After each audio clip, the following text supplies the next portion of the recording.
I'm convinced if we're going to accomplish the Jesus mission, we need church planters with a dream of planting churches that will mobilize every person for mission, and a church that is reproducing over and over and over again.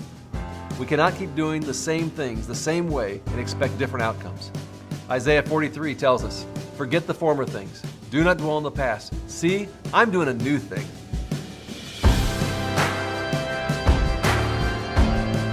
NewThing is a catalyst for movements of reproducing churches.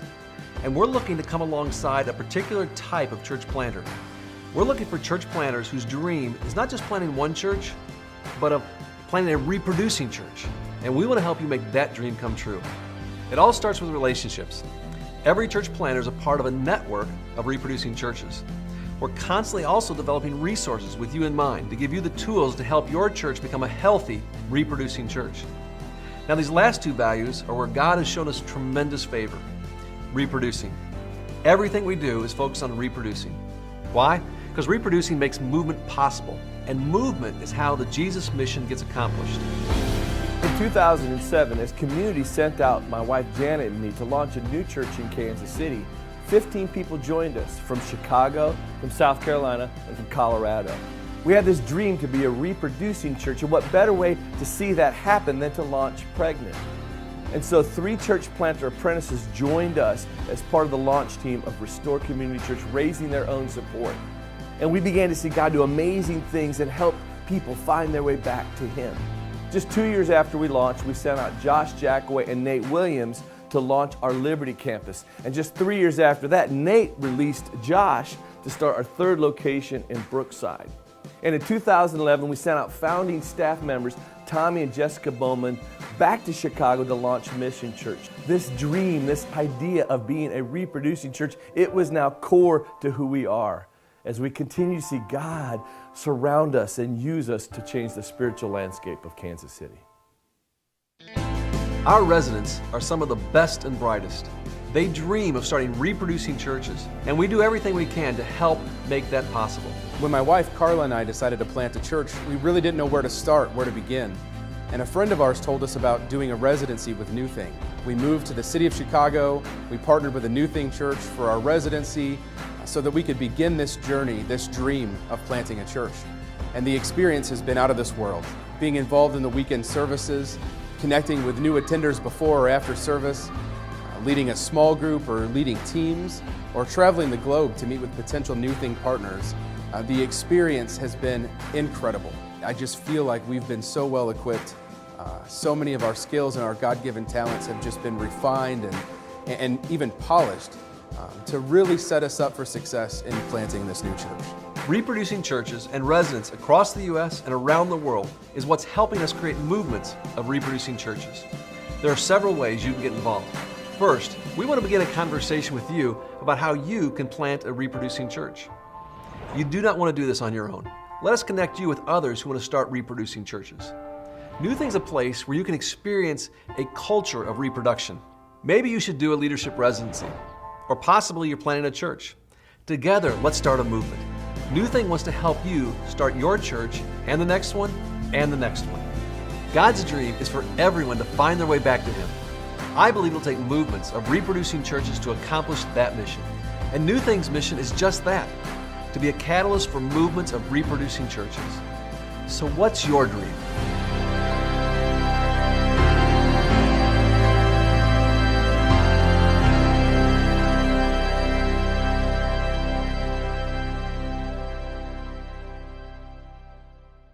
Hi, my name is John Ferguson, and I have had the privilege of being a part of NewThing from the very beginning. We started out as a handful of church planters, and our vision was to be a catalyst for a network of reproducing churches. Well, then our networks began to multiply, and we changed the vision to be a catalyst for networks of reproducing churches. Well, since that time, we have begun to see God moving in places all over the world. More and more amazing churches and networks have started and are coming together. Our vision now is to be a catalyst for movements of reproducing churches. Why are we so passionate about movement? Well, because when God moves, people find their way back to Him. And if we can reach just one person, we can reach a neighborhood. If we can reach a neighborhood, we could reach a city. And if we can reach an entire city like Chicago or New York or Nairobi, we can reach the world. I want to welcome you to NewThing Online. I'm so glad you've joined us for this broadcast. We want to bring you some of the most insightful voices and practitioners in the world of church planting. It's our hope and prayer that these online training opportunities will accomplish 3 objectives. 1, we want to better equip NewThing network leaders and pastors. So network leaders, use the content from this online training to jumpstart your monthly network calls. And pastors for NewThing, we hope you will use this content to train your church staff and leaders. Secondly, we believe these broadcasts will create synergy throughout NewThing. We all know vision leaks, right? And we believe experiencing this training online will remind us all of why we do what we do and how together God is catalyzing movements of reproducing churches all over the world. Finally, we believe this kind of training gives prospective church planters one more reason to jump in with NewThing. God has blessed NewThing with access to some of the most cutting-edge thought leaders and practitioners. We know that we all can't afford to go to them, so we plan to bring them to you with fresh, new content every month. So with that in mind, we need your feedback and input. Let us know who you want to hear from or any topics you would love to have addressed. And thanks again for all you do to help more and more people find their way back to God. Okay, my name is Ralph Moore, and I pastor a church called Hope Chapel, Honolulu. It's actually my 3rd church. I started in Manhattan Beach, California, grew a church to a couple thousand, and then moved to Hawaii with an intent of reaching 1% of the population in churches we planted in a decade. And it actually took us 11 years. And now, at age 70, I'm in a pioneer church. We started 3 years ago. We're doing work around the world. We actually kind of up to about 2,300 churches that have come out of that original group, mostly through making disciples. And I'm just really excited to be talking to the NewThing leaders and just hope that a little bit of what I say rubs off on you. But I'm going to take it a little different tack. John Ferguson asked me if I would talk a little bit about anxiety. I wrote a book recently called Defeating Anxiety, and it's a result of my own life. I travel quite a bit, sometimes 8-9 trips in a year. And for me, a trip is always overseas. The shortest place that I go is the U.S. mainland. And I get as far as Cape Town, South Africa. And so I live a busy life. I went through a time where my wife had breast cancer, and that was a difficulty for us. Right around that time, I lost, this was around the year 2000, I lost about 60% of my life savings in the stock market, and had invested real heavily with a company that was supposed to do wonders, and they did wonders in the wrong direction. And then I was going to build a hot rod.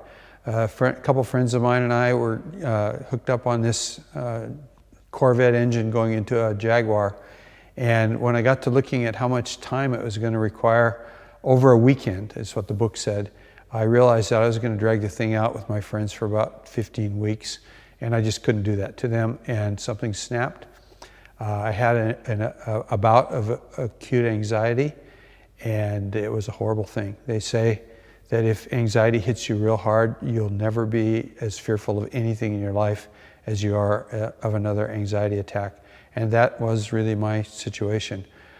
I couldn't sleep for 3 nights, 0 sleep. Not just that I slept poorly, I'd been sleeping poorly for several months. But this thing really rattled me. Finally, I paid one of my friends to finish the car project, thought that would solve the problem. It didn't do a thing for me. He agreed to do the car, but I was still messed up. Went to see a doctor and discovered a few things. Discovered that I had suffered chronic anxiety all my life. And I think that this is something that is endemic to people who are highly responsible for other individuals. And all my life I had felt that way, looking to take care of others. And of course, as a pastor, you feel that. As somebody who's looking after a whole bunch of pastors, you feel more of that, and then add to that all the travels. And my life was pretty goofed up. When the trials hit, the cancer, the financial reversal, I was just open season for whatever was going to happen. And so as I talk to you today, I need to make a confession. This is the first time that I've ever done something like this where I've just intentionally talked about this. I'm very open about it. I talk about it in church all the time. I'm still on medication. I remember being at a meeting of 78 pastors, and Archibald Hart came, and he was talking about leaders struggling with anxiety and how much of what we do sets us up for an anxiety attack. And I had read his book, and after reading his book, I was going to the doctor, a psychiatrist. I'm seeing a shrink, and walked out of the room to make a video for somebody else, a 10-minute video. And I came back, and he was still going on, and he was talking about the guilt that many people feel over taking medication. And his point was, if you have a headache, you take an aspirin. If you have anxiety or depression, don't be afraid to take some medicines. And so I just kind of foolishly interrupted him and stood up and as I was going to my seat, started shaking my little box of pills, which is actually in my pocket right now, and told everybody, Dr. Hart, I can quote the paragraph that gave me the freedom to take these meds.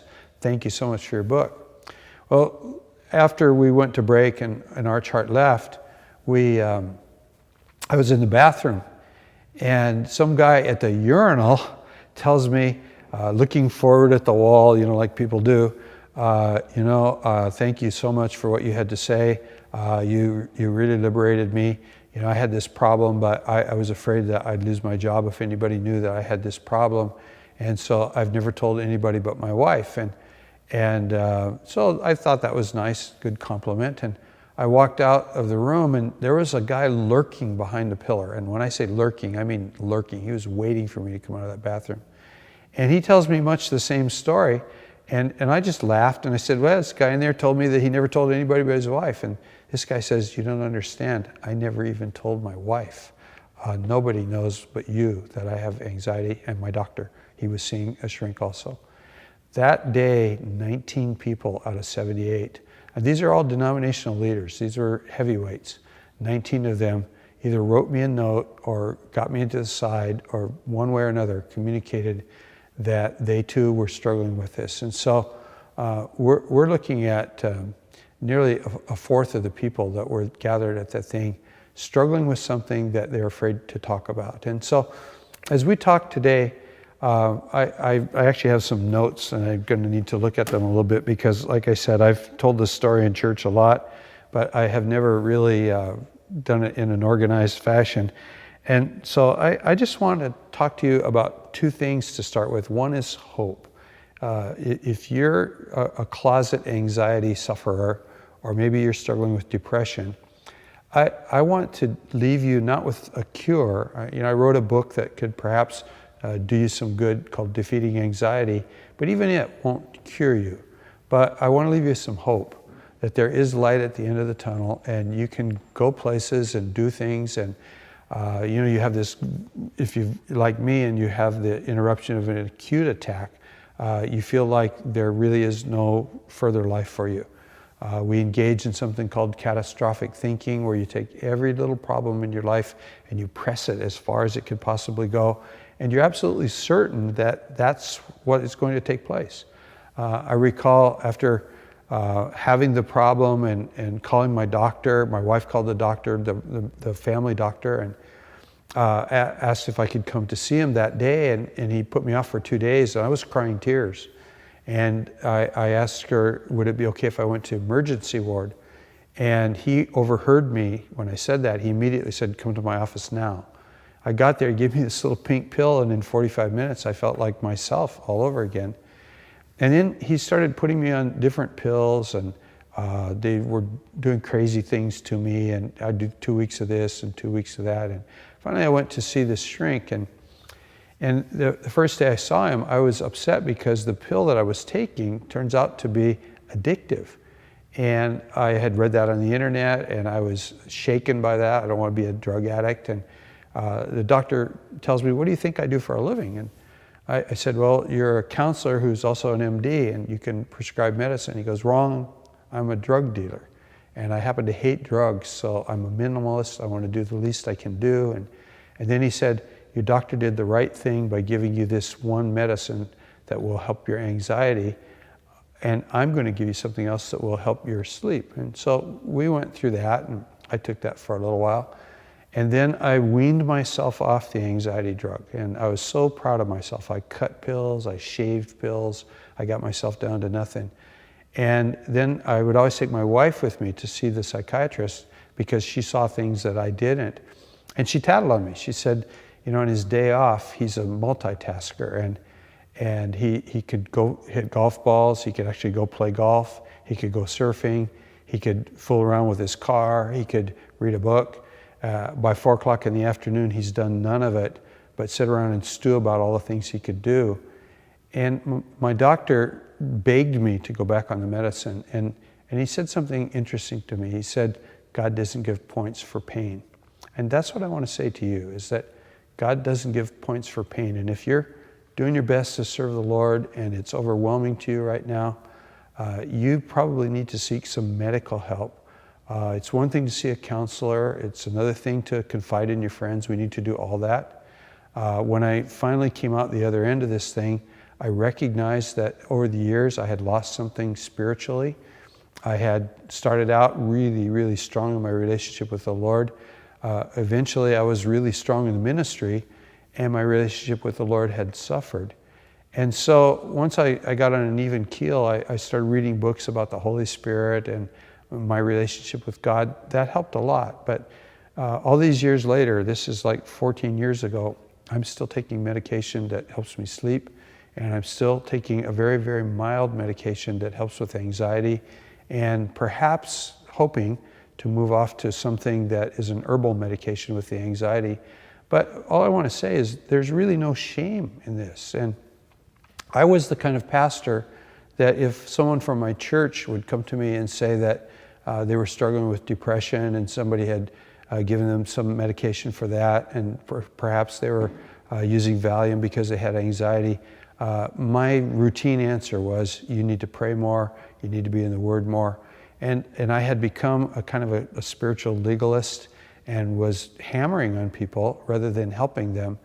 And after I went through the problem, it was probably one of the best things that could have ever happened to me, because it loosened me up, and it helped me get to a place where I could be free to be a blessing to other people rather than some sort of a curse in their life and make them feel worse than they're already feeling. But there's just a couple things that I want to leave you with, and I won't prolong this, but I was, in my mind, I was the champion multitasker. And, you know, this was in the days when email was still fairly new. People were writing blogs. That was a hip thing to do. Facebook hadn't come out yet. And so I did a blog. Every Friday I would publish a blog, and I had quite a number of followers. On Thursdays I would write my sermon. I would answer email in the middle of all that. So I'm studying for the sermon, I'm doing email, I'm doing the blog. And a friend of mine named John, another pastor, one of the guys we had sent out, would call me inevitably right in the middle of this. And I'd be trying to do these things, working on the sermon, the emails, the blog, all at once while I was talking to him on the phone. And every week he'd catch me. He could tell by the change in my voice that I wasn't paying attention to him, and he would challenge me over and over. And that was a point of pride for me, that I could do all these things at once. Today, if you read a lot of literature, it tells you don't multitask, it's inefficient. You need to focus on one thing until it's done, and that's become almost a religion for me. I do one thing at a time, and when it's finished, then I move on to the next. And I find that I get a lot more done that way. But anything that has to do with multitasking, try to avoid. And there are times that you can't. There are times that you're forced to be looking after 3 or 4 things at once. But my advice after having gone through this is to do the best that you can to be singly focused on whatever task that you're into, and let that bring some peace into your life and move from there.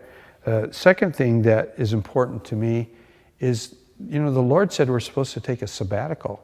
And by sabbatical, I'm talking about a Sabbath once a week. I've never taken a prolonged sabbatical in my life, but I'm very resolute about my day off. I won't even look at email. Don't allow email to come to my phone. I use my phone to email my other email account as a to-do list. But on my day off, I want to be left alone to read a book or hit golf balls or go to the beach or do whatever it is that I'm doing. And I think it's super important that we respect the Lord and what He says in the Big Ten to take a day off once a week. I've learned to protect my sleep. Coming to where I'm at right now, I'm in Florida at a conference and thrilled to be here, but I had to fly all night from Honolulu to Denver and then fly from Denver to Orlando to get here. And so I actually got bumped to first class, and as soon as I got in the airplane, it's like I can't care less about those meals. I took sleeping pills and zonked myself out because I knew that I needed to be fresh for today. But not only that, I needed to keep peace of mind, and I don't have peace of mind if I don't sleep. And so respecting your own boundaries, especially the sleep boundary, has become something very, very important to me.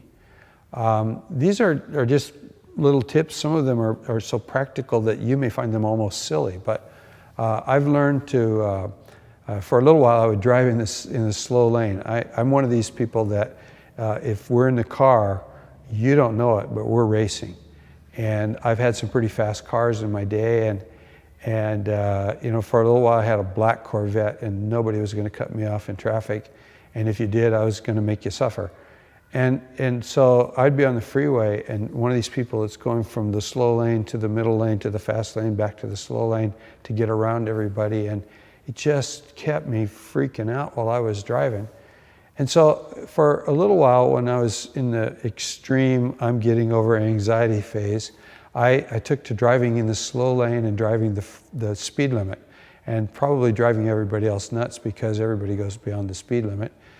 But these days, I found that if I'm in the fast lane and it's open, then I'm going 75 miles an hour, and in Honolulu, our speed limits are set at 55. And so I've had a few tickets along the way, and I've taken to driving in the second fastest lane, and I try to make sure that I'm behind somebody else. And it's just caused me not to have to make a lot of extraneous decisions about where do I go next, how do I cut in here, what do I do there. And just slowing down my life has helped me with the rest of my life in terms of the whole anxiety issue. I have just a couple other things that are important, and there's a whole bunch more in that book that I wrote, but these are kind of the big ones for me. One is that I like to build routine in my life. I still travel a great deal. I'm a church planter, and it's a small church. I pastored a couple that grew to about 2,000, a little over. I'm pastoring about 300 people right now. It's growing. We're in a movie theater, having a lot of fun doing it. At my age, I could retire anytime I wanted to financially. I just don't want to let go, and I'm reaching 20-year-olds. So that's a kind of exciting thing for me. But one of the things that I've learned along the way is to build routine into my life. And I'm going to give you one example of it. There's probably 20 that I could build, but I want, for one thing, every 7 days to be exactly like every other 7 days unless I'm on the road. So I'm doing the same thing every Monday as I do every other Monday. I write sermons on Tuesdays and then let them bleed over to Wednesday. I do everything. I have 3 different discipleship groups that I'm leading. We're in a routine. I want things to be routine. But the example that I would use is that packing for a trip used to be a breeze for me. In 10 minutes, I could get ready to go to Japan for 3 weeks. And I just run in the day that I was going to fly. I kind of had this thing. I don't want to feel like I've left home early, so I don't want to pack to the last minute. And I just slam everything in the suitcase and off I would go. And then the anxiety thing hit, and packing became a 3-hour ordeal. Something that could be 5 to 10 minutes suddenly took 3 hours. And there was so much tension that was associated with that. And so I learned to build little kits. I have an electronic cord kit. I, of course, have a medicine kit. I have little food kits in case I get someplace and there's nowhere to eat. I have, I'm set up with the right amount of underwear. I buy clothes intentionally for where I'm going. I'm a Ross's addict, and so I have uniforms for different kinds of trips. And so I know I'm wearing a black shirt right now and jeans, and I got a sports coat in the car. That's what I wear when I go to the mainland. And so I got a whole bunch of black shirts, and I don't have to think. I just put everything in the suitcase. So this business of removing anxiety by building routine has become a very, very valid thing for me. And then the last little bit of advice that I'd give you is very, very self-centered, and that is read my book. It's called Defeating Anxiety. You can pick it up on Amazon in Kindle, or you can pick it up in paper form. Wrote another book called Stress Busters, which is all about preventing the anxiety in the first place. But I hope that would help you. I came here to talk about multiplying churches, and that's what I get to do for the rest of the Exponential Conference. But I just felt when John suggested that he had read the book and that it might be beneficial to you, that this would be something that would be worthwhile. I wish that somebody had given me this advice when I was, say, 27, 28 years old, and we were just beginning to move beyond a single church to a movement of churches. It would have saved me a lot of grief, and I hope that it's done the same for you. God bless you.